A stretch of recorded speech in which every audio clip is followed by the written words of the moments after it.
পদ্মা নদী বেষ্টিত মাদারীপুরের শিবচর উপজেলার মাতবরচর ইউনিয়ন, যেখানে কৃষি ছিল মানুষের প্রধান জীবিকা। অথচ গত ৭ বছর ধরে পানিবন্দী রয়েছে উপজেলার ৫টি গ্রামের প্রায় ১,০০০ বিঘা ফসলি জমি।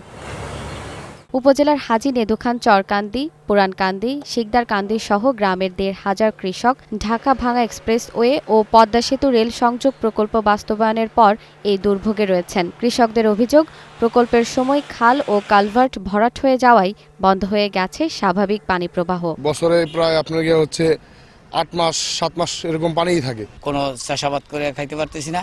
এক সিজন হয় কোনো রকম পাট বুনি, যে এই সাইডটা বা ওই সাইডে যে কোনো একটা খাল আপনার পাঁচচর নদীতে সরাসরি আগে ছিল।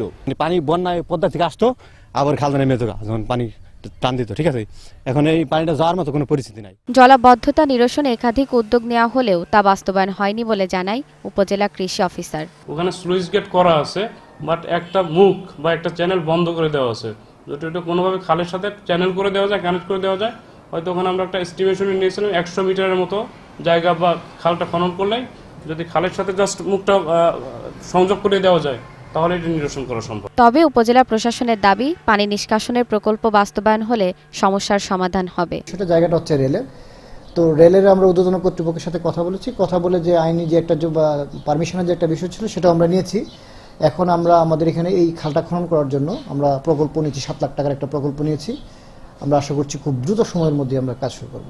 দ্রুত জলাবদ্ধতা নিরসনের দাবিতে উপজেলা ও জেলা প্রশাসনের কাছে স্মারকলিপি দিয়েছেন ক্ষতিগ্রস্ত কয়েকশো কৃষক। জেরিন জামান, গ্রিন নিউজ ডেস্ক।